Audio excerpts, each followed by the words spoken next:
नमस्कार दोस्तों, मैं सतीश चंद्र भास्कर आप सभी लोगों का आपके अपने channel RTPLS centre of knowledge में एक नए विषय के साथ स्वागत करता हूं। आज का जो विषय है वो है संस्कृत व्याकरण एवं शिक्षण शास्त्र। अगर हम देखें संस्कृत व्याकरण और शिक्षण शास्त्र के, तो इससे आपका यूपी टेट सी टेट में 30 प्रश्न आते हैं। वहीं पे अगर यूपी के सुपर टेट की बात की जाए तो वहां पे इससे 10 प्रश्न आते हैं। और स्टेट की बात की जाए तो उन स्टेटों में भी संस्कृत से जो कि टेट होती है उसमें इससे प्रश्न जरूर आते हैं। इसके महत्व को देखते हुए आज हम लोग संस्कृत का सामान्य परिचय सीखने का प्रयास करेंगे। यानी कि आज हम लोग जो संस्कृत है इसकी शुरुआत कर रहे हैं। तो बेसिक से जो भी समस्याएं शुरू होती हैं संस्कृत की, हम लोग वहां से शुरुआत करेंगे ताकि जिसको संस्कृत एकदम नहीं आती है वह भी व्यक्ति आसानी से संस्कृत को सीख सके और इसके अंदर जो प्रश्न आएंगे उसको करने में समर्थ हो और अधिक से अधिक नंबर को वह प्राप्त करे। तो आज हम लोग संस्कृत के तहत सबसे पहले ये सीखने का प्रयास करते हैं कि जो संस्कृत शब्द है ये कैसे बना है। और सामान्यतः देखा जाए तो संस्कृत शब्द के निर्माण से भी आपके प्रतियोगी परीक्षाओं में यानी कि UP TET CTET super TET इनसे प्रश्न आते हैं। तो यहाँ पे देखा जाए कि जो आपका शब्द है संस्कृत, अगर हम देखें कि जो संस्कृत शब्द है इसके निर्माण की बात की जाए तो आपका संस्कृत शब्द ही सम उपसर्ग क्री धातु और कत प्रत्यय से मिलकर बना है। अगर यहाँ पे हम इसके नामकरण की बात करें तो आपका जो सम है यह है आपका उपसर्ग, क्री आपके धातु है और इस धातु का जो अर्थ होता है वो होता है करना। वहीं पे कत आपका प्रत्यय है, प्रत्यय है। तो यहां पे सबसे पहले प्रश्न आपसे यही पूछा जा सकता है कि जो संस्कृत शब्द है इस संस्कृत शब्द में जो उपसर्ग है वो क्या है। तो हम कहेंगे कि संस्कृत शब्द में सम उपसर्ग है और कत प्रत्यय है।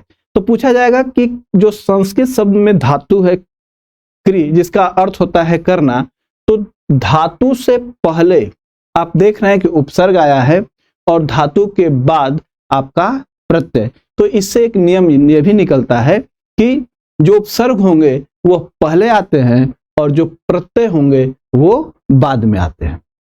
अब यहाँ पे देखा जाए कि जो सम उपसर्ग है और क्री धातु है, यहाँ पे जो सम है उसमें जो म होता है इस म का अनुस्वार हो जाता है, म का अनुस्वार। और जब म का अनुस्वार हो जाएगा तो यहां पे ये आपका इस तरीके से दिखेगा। वहीं पे सम और क्री धातु के बीच में यहां पे आता है सुट का आगम। यहां पे सुट का आगम होता है। संस्कृत में आगम के बारे में बताया जाए, सीखा जाए, समझा जाए तो यहां पे देखें कि जो आगम होते हैं वो क्या होते हैं। तो आगम के बारे में बताया जाता है कि वे वर्ण जो किसी वर्ण को हटाए बिना, वे वर्ण जो किसी वर्ण को हटाए बिना आकर बैठ जाता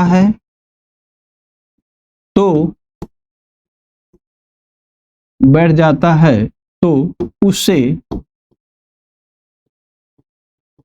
आगम कहते हैं। यहां पे देखिए कि आगम के बारे में बताया जा रहा है कि वे वर्ण, या यहां पे यह भी बोला जा सकता है कि जो वर्ण या कोई वर्ण किसी वर्ण को हटाए बिना, दो के बीच में इन दोनों के बीच में एक वर्ण या ये कहें कि सुट का आगम होता है जो कि इनमें से किसी को हटाता नहीं है। तो वही चीज बताई जा रही है कि हटाए बिना, किसी वर्ण को हटाए बिना आकर बैठ जाते हैं, उसे आगम कहते हैं। इसके लिए एक संस्कृत में बोला जाता है आगम के लिए कि मित्र वदागम, वित्र वदागम, अर्थात मित्र की तरह आगमन जिनका हो उसे हम आगम कहेंगे। तो यहां पे आप लिख सकते हैं मित्र की तरह जिसका आगमन हो उसे आगम कहते हैं। तो सामान्य तौर पर संस्कृत में ये आगम के बारे में परिभाषित किया गया है। अब हम लोग देखते हैं कि जो सुट का आगम होता है इसके साथ क्या होता है। तो जब हम सुट के आगम की बात करते हैं तो जो सुट है अगर इसका हम वर्ण विच्छेद करें, स फिर उ और ये आपका ट, ये है आपका सुट। तो सुट को अगर हम वर्ण विच्छेद करते हैं तो वह इस तरीके से दिखता है। इस सुट में उ और ट का हो जाती है इत संज्ञा, और इत संज्ञा होकर इसका तस्य लोपः से इसका हो जाता है लोप। यानी कि जो आगम हुआ है सुट में उ और ट, इसकी संज्ञा होगी, जो जब लोप हो जाएगा तो आपके पास शेष बच जाता है श। तो उसी तरीके से आप देखें यहां पे, तो जो सुट का आगम हुआ है इसमें आपके उ और ट की इत संज्ञा हो गई तो लोप हो गया। अब बात आती है कि जो इत संज्ञा है या इत संज्ञक सूत्र हैं, या ये कहें कि जो लोप करने वाले सूत्र हैं, इत संज्ञक सूत्र हैं, इनके बारे में हम लोग एक क्लास में सेपरेट तरीके से सीखने का प्रयास करेंगे कि जो इत संज्ञक यानी कि जो लोप करने वाले सूत्र हैं जिनकी इत संज्ञा होती है वे कौन कौन से सूत्र हैं। तो उसमें मुख्य रूप से 6 सूत्र होते हैं। उपदेशे अज अनुनासिक, चुटु, सप्रत्यक्ष, आदिरिंग टुडह, लसक को तधित्ते और आपका हलंतम। ये सब इत संज्ञक सूत्र हैं। इन सभी को हम लोग एक वीडियो में सीखेंगे, और जब इसे हम सीख लेंगे तो इसके आगे आने वाले जैसे संधि हुआ, संज्ञा प्रकरण हुआ, उसमें हमें कोई समस्या नहीं होगी। यहाँ पे केवल सुट का जो आगम हुआ इसमें से उ और ट के संज्ञा से लोप से, तो यहाँ पे आपका जो शेष बचता है वो बचता है आपका स। इस तरीके से अब यहाँ पे देखा जाए कि क्री धातु है और कत प्रत्यय है। कत प्रत्यय में क्या होता है, अगर हम देखें कि जो कत प्रत्यय है तो इसका अगर हम कत प्रत्यय की बात करें तो इसका अगर हम वर्ण विच्छेद करते हैं तो इसका होगा आपका क, और फिर आपका ये क होगा, और फिर आपका अ होगा। तो यहां पे देखा जाए कि जो आपका क है, इस क की हो जाती है इत संज्ञा, और इत संज्ञा से फिर इसका हो जाएगा आपका लोप। तो आपके पास फिर वहां पे कत का केवल और केवल शेष बचता है वहां पे त।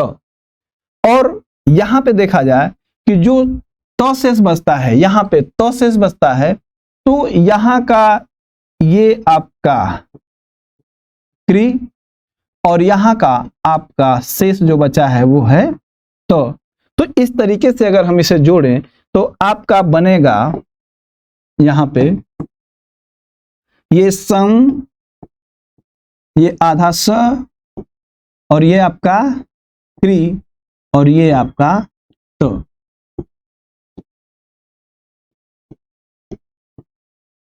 इस तरीके से देखा जाए तो यहां पे जो संस्कृत है वह इन चीजों से मिलकर बनता है। यहां पे हम देखें कि जो संस्कृत है तो यहाँ पे जो भी प्रश्न आपसे छोटे छोटे शब्द या ये कहें कि छोटे छोटे प्रश्न जो बन सकते थे उनको यहाँ पे डिस्कस किया गया है।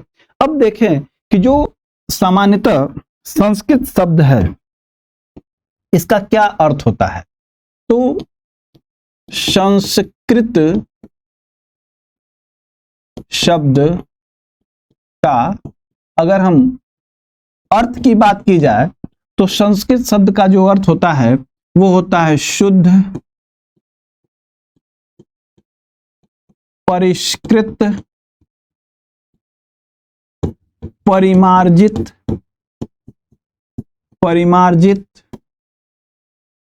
परिनिष्ठित, परिनिष्ठित।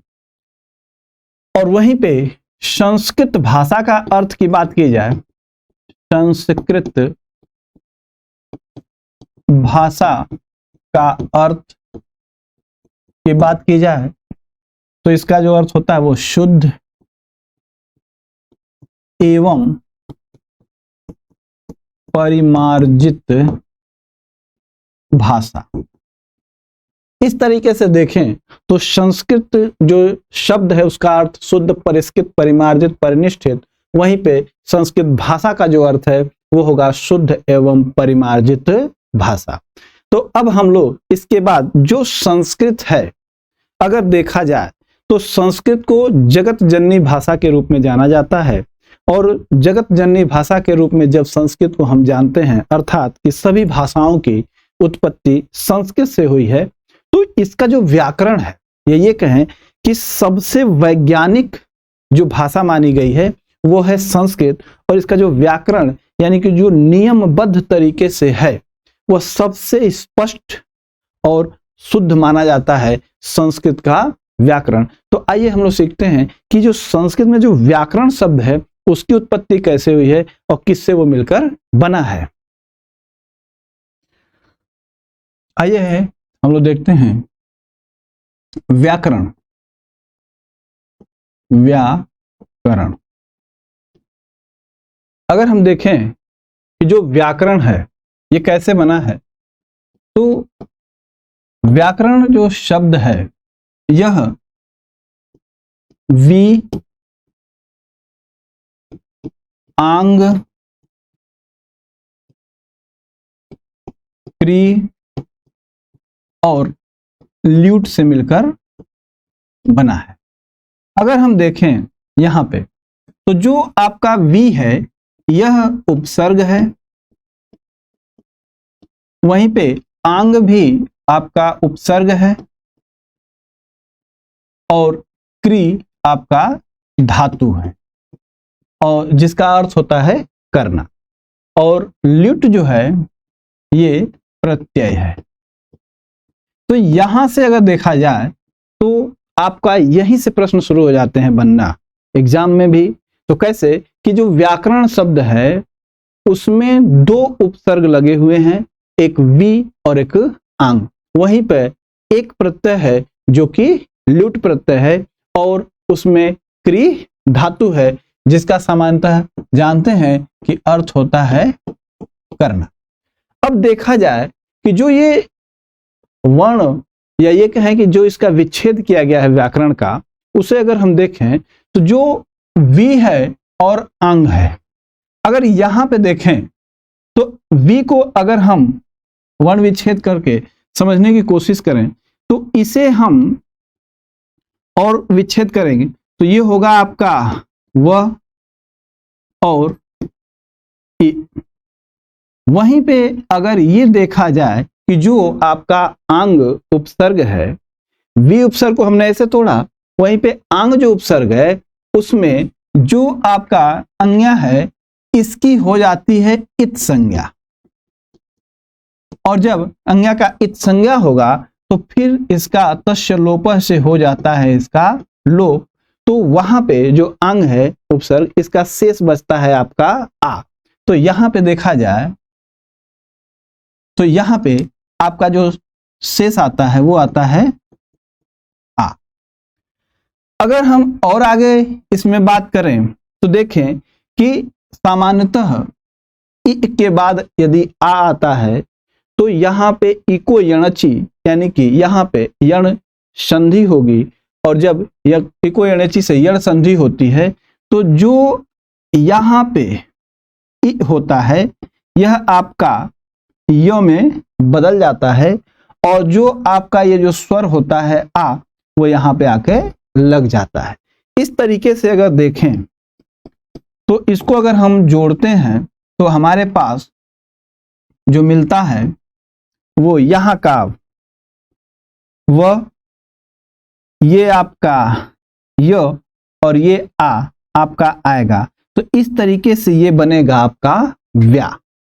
ठीक उसी तरीके से अगर हम आगे बढ़ें तो देखते हैं कि जो ल्यूट प्रत्यय है, तो ल्यूट प्रत्यय में जो आपका ल है और आपका ट है, तो ल और ट की हो जाती है इत संज्ञा, और जब ल और ट की इत संज्ञा होगी तो फिर इसका तस्य लोपः से हो जाएगा इसका लोप।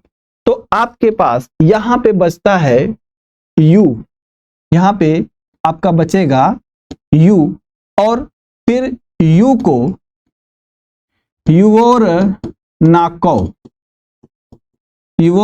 नाकौ सूत्र से इसे अन आदेश हो जाता है, अन आदेश।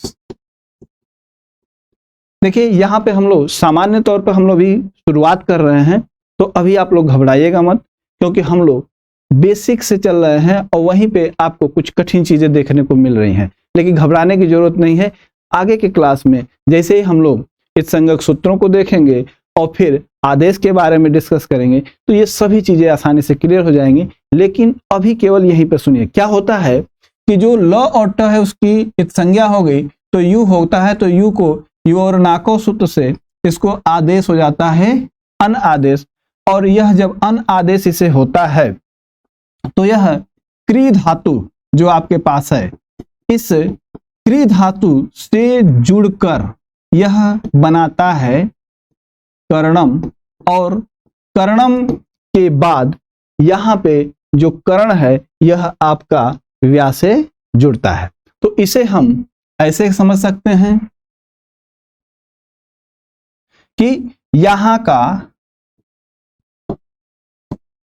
क्री धातु और यहाँ पे जो ल्यूट प्रत्यय है, तो यहाँ पे जो कि आपको अन आदेश हुआ था, अन आदेश, और यह अन आदेश क्री धातु से मिलकर बनाता है आपका कर्णम, अर्थात फिर यह आपका कर्ण का रूप लेता है। तो यहाँ पे देखा गया तो जो ये बने हैं, यहाँ पे बन गया आपका कर्ण, और रिजल्ट में देखा जाए तो यहाँ का व्या और यहाँ का कर्ण। इस तरीके से देखें तो यहाँ पे व्याकरण शब्द बनता है इस तरीके से। तो यहाँ पे हमने देखा कि जो व्याकरण शब्द है वी उपसर्ग, आंग उपसर्ग, क्री धातु और ल्यूट प्रत्यय से मिलकर बना है। वहीं पे आंग में अंज्ञा की इत संज्ञा हो जाती है तो आ शेष बचता है, यहाँ का आ और यहाँ के ई से इको यणची से यण संधि होती है तो ई आपका य में परिवर्तित हो जाता है और इस य पे स्वर आपका आ जाता है, तो ये हो जाता है या, और ये आधा आपका व। अब उसके बाद क्री धातु ल्यूट प्रत्यय में बात करें तो ल और ट की इत संज्ञा होती है और फिर उसका लोप हो जाता है। अब शेष बचता है यू, और यू को युवर्नाको सूत्र से उसको अन आदेश हो जाता है और यह अन क्री धातु से जुड़कर बनता है करण। इसे हम लोग संधि में सीखेंगे, बनता है करण। इस तरीके से व्या और ये करण मिलकर बनते हैं व्याकरण। अब यहाँ पे संस्कृत और व्याकरण से कोई भी प्रश्न आता है तो आप उसका उत्तर देने में समर्थ होंगे। अब हम लोग सामान्य तौर पर व्याकरण की एक परिभाषा और उसके बाद जो इसका उपयोग है उसके बारे में डिस्कस करते हैं। तो आइए सीखते हैं।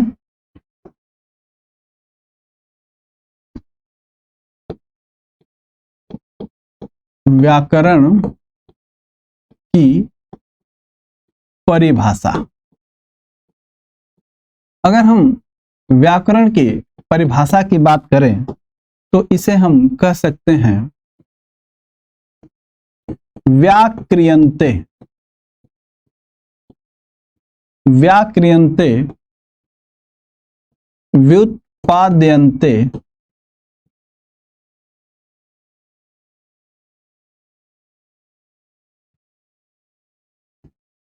व्याक्रियन्ते व्युत्पाद्यन्ते अनेन इति व्याकरणम। अर्थात यहां पे देखें, व्युत्पाद्यन्ते, व्युत्पत्ति किसकी? शब्दों की व्युत्पत्ति। तो यहां पे इसे हम अगर हिंदी में समझने की कोशिश करें तो कहेंगे जिसके माध्यम से, जिसके माध्यम से शब्दों की व्युत्पत्ति या निष्पत्ति,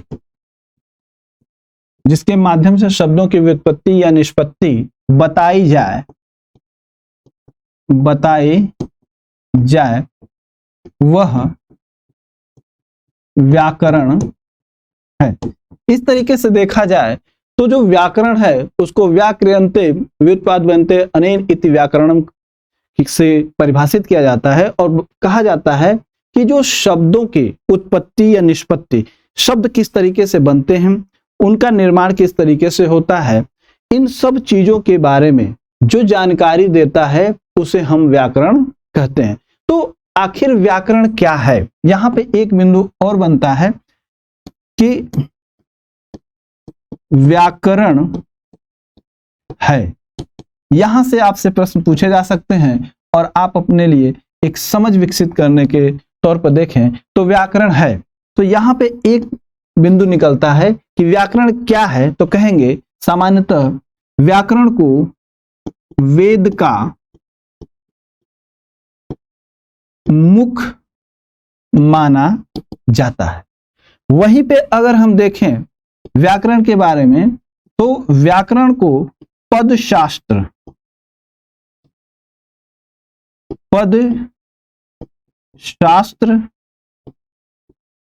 शास्त्र या शब्द शास्त्र भी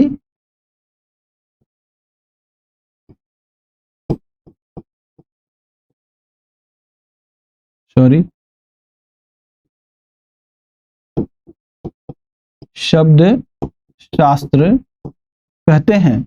अगर हम पद शास्त्र के बारे में समझें तो जब कोई शब्द होता है और किसी वाक्य में प्रयुक्त होता है तो वह एक पद का रूप धारण करता है। वहीं पे हम जानते हैं कि जो शब्द होता है यह वर्णों के मेल से बनता है। वर्णों के मेल से शब्द का निर्माण होता है और शब्दों के मेल से जब वह किसी वाक्य में प्रयोग होने लगते हैं तो वही पद बन जाते हैं। तो यहाँ पे देखा जाए कि जो पद है और यहाँ पे आपका शब्द दिखाई दे रहा है शास्त्र, यहाँ पे भी शास्त्र। तो जो शास्त्र का अर्थ होता है वो होता है वैज्ञानिक अध्ययन, वैज्ञानिक अध्ययन। अर्थात पद का वैज्ञानिक अध्ययन, वैज्ञानिक अध्ययन एक सिस्टमेटिक नॉलेज जब हम किसी विषय वस्तु के बारे में करने लगते हैं, रखने लगते हैं तो उसे हम शास्त्र कहते हैं। तो पद का हम एक वैज्ञानिक अध्ययन करते हैं व्याकरण के अंतर्गत, शब्द का हम वैज्ञानिक अध्ययन करते हैं व्याकरण के अंतर्गत। इसलिए व्याकरण क्या है? पद शास्त्र या शब्द शास्त्र है। वहीं पे अगर हम देखें तो सामान्य तौर पर व्याकरण के लिए कहा जाता है यह एक पुस्तक है। वहीं पे इसे हम एक ग्रंथ भी बोल देते हैं कि व्याकरण एक ग्रंथ है। कहीं इसे रचना भी बता दिया जाता है तो यहीं पे कहीं इसे कृति भी कहते हैं और इसे हम संस्करण भी कहते हैं। इस तरीके से देखा जाए और व्याकरण है तो कह सकते हैं भली भांति समझना।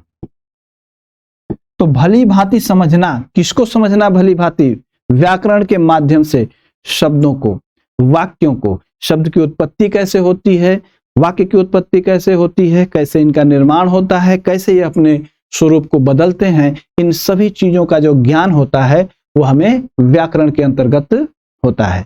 अब हम एक देखते हैं, सीखने का प्रयास करते हैं कि व्याकरण से हमें मुख्यतः किन चीजों की जानकारी होती है।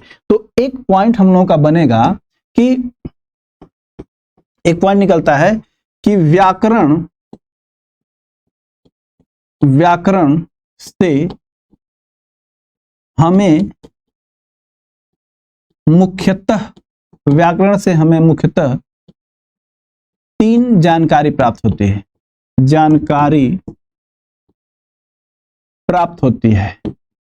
प्राप्त होती है। उन बिंदुओं को अगर देखें तो जो सबसे पहले व्याकरण से हमें जो जानकारी प्राप्त होती है वो होती है कि भाषा के शुद्ध उच्चारण का ज्ञान। अगर हम देखें कि जो भाषा होती है उसके जो शब्द होते हैं और उसके जो वर्ण होते हैं, तो मुख्यतः अगर देखा जाए तो कोई भी भाषा होती है तो उस भाषा के जो वर्ण होते हैं उनका उच्चारण एक उचित स्थान से होता है। जैसे अगर हम देखें हिंदी हो, संस्कृत हो, चाहे अंग्रेजी हो, उर्दू हो, फारसी हो, कोई भी भाषा होती है तो वहां पे देखा जाए तो जो उसके शब्द होते हैं, वर्ण होते हैं, यानी कि ये कहें कि जो वर्ण होते हैं उनका उच्चारण स्थान जो है वो निश्चित होता है। अगर आप उसका उच्चारण वहां से करते हैं तभी वह शब्दों में सही तरीके से उच्चरित होते हैं, अन्यथा उसका उच्चारण सही तरीके से नहीं होगा। तो जैसे कि कंठ, तालु, मूर्धा, ओष्ठ, इन सभी जगहों से वर्णों के स्थान निश्चित है। अगर आप वहीं से उनका उच्चारण करेंगे तभी आप शब्द का सही उच्चारण कर सकते हैं। तो व्याकरण हमें यह सिखाता है कि वर्ण कहाँ से उच्चरित होते हैं, शब्दों को किस तरीके से बोला जाता है, किस तरीके से बताया जाता है, समझाया जाता है। तो यहाँ पे सबसे पहले देखा जाए तो जो व्याकरण है उससे हमें भाषा के शुद्ध उच्चारण का ज्ञान प्राप्त होता है। वहीं पे अगर हम दूसरे बिंदु को देखें तो जो दूसरी जानकारी हमें प्राप्त होती है वो होती है भाषा के शुद्ध लेखन का ज्ञान। भाषा को किस तरीके से सही तरीके से रखा जाए। और जब लेखन की बात आती है तो लिपि का आविष्कार हुआ, तो लिपि, लेखन और इसको लिखने की आवश्यकता क्यों पड़ी? तो कोई भी ज्ञान हो, जो भी ज्ञान होता है किसी भी भाषा का हो, उसे अगर सुरक्षित रखना हो तो उसे लिपिबद्ध किया जाता है या उसे लिखा जाता है। तो लिखने के लिए तो लिखने का भी तरीका कैसा हो, क्या आप सिस्टमैटिक तरीके से लिखते हैं कि नहीं लिखते हैं, क्या आपके लिखने में त्रुटियां हैं, ग्रामर यानी कि व्याकरणिक दृष्टि से क्या आप सही लिखते हैं, और अगर सही नहीं लिखते हैं तो उसको कैसे सही लिखा जाए, इन सभी चीजों का ज्ञान हमें व्याकरण से प्राप्त होता है। वहीं पे अगर हम देखें जो आपका तीसरा बिंदु है, यानी कि तीसरी जो जानकारी हमें व्याकरण से प्राप्त होती है वो है भाषा का शुद्ध प्रयोग। तो हमें व्याकरण के माध्यम से भाषा का शुद्ध प्रयोग करना भी हमें आ जाता है। तो इस तरीके से देखा जाए तो जो व्याकरण है वह हमें मुख्यतः तीन चीजों की जानकारी देता है: भाषा के शुद्ध उच्चारण का ज्ञान, भाषा के शुद्ध लेखन का ज्ञान, भाषा का शुद्ध प्रयोग। वहीं पे अगर हम देखें तो व्याकरण से या व्याकरण की हमें क्या आवश्यकता है, तो एक बिंदु हम लोग यहाँ पे और समझ सकते हैं कि व्याकरण का ज्ञान आवश्यक क्यों है। तो अगर व्याकरण के ज्ञान की आवश्यकता की बात की जाए तो उसे हम पुनः 3 बिंदुओं के माध्यम से समझ सकते हैं कि हमें व्याकरण के ज्ञान की आवश्यकता क्यों है। तो हम पहला समझ सकते हैं कि उस भाषा में लिखे साहित्य, यहाँ पे आप ज्ञान भी ले सकते हैं, तो उस भाषा में लिखे साहित्य यानी कि ज्ञान को समझ सकें,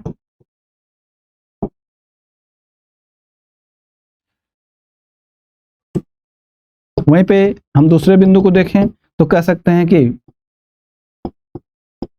भाषा को अच्छी तरह से जानकर, भाषा को अच्छी तरह से जानकर उस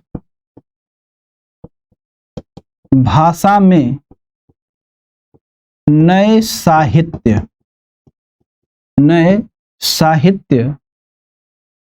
का सृजन कर सकें।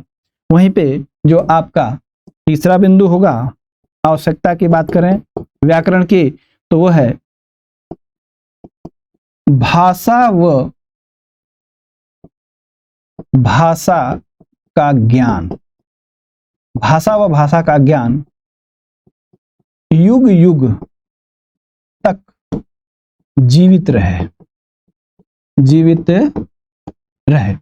इस तरीके से देखें तो जो व्याकरण है, इसकी अगर हम बात करें तो व्याकरण की ज्ञान हमें क्यों आवश्यक है।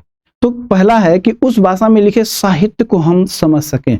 किसी भी भाषा में लिखा हुआ अगर साहित्य है, उसे हम अच्छे तरीके से समझना चाहते हैं, यानी कि वो जो साहित्य आपसे कहना चाह रहा है उसकी सही समझ हो, उसके लिए हमें उस भाषा के व्याकरण का ज्ञान होना आवश्यक है।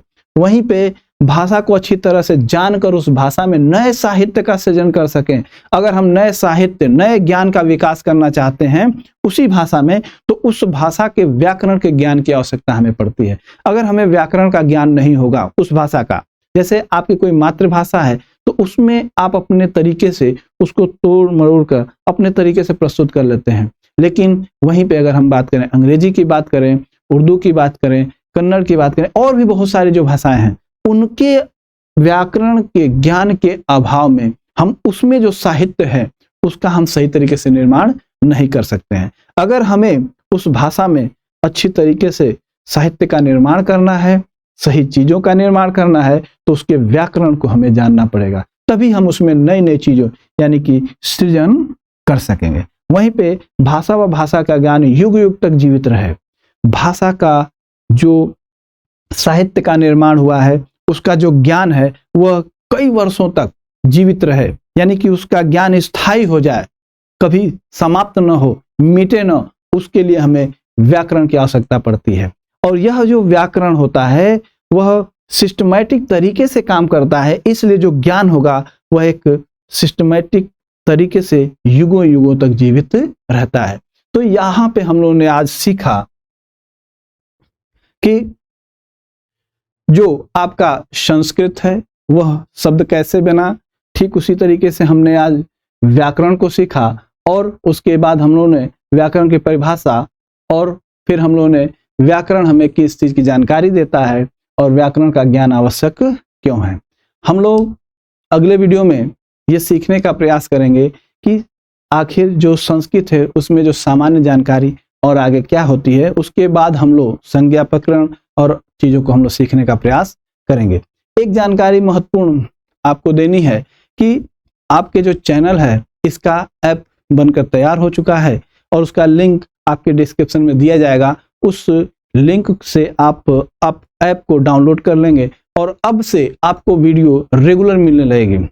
तो ऐप को डाउनलोड करिए और वहाँ पे सारे वीडियो रेगुलर चल रही हैं, यानी कि वहाँ पे जो क्लास है वह सिस्टमैटिक तरीके से चलेगा। तो आप लोग उस ऐप को डाउनलोड करिए, और यूपी टेट, सी टेट हुआ, DT प्लस भी होगा, इन सभी शिक्षक भर्तियों की तैयारी और यूपी पुलिस की जो भर्ती आ रही है उन सभी चीज़ों की तैयारी आप सही तरीके से कर सकते हैं। तो आप लोग डिस्क्रिप्शन में लिंक दिया जाएगा, वहाँ से डाउनलोड कर लीजिएगा ऐप को। तो इसी बात के साथ मैं अपने बातों को विराम देता हूं। तो मिलते हैं अगले वीडियो में। धन्यवाद।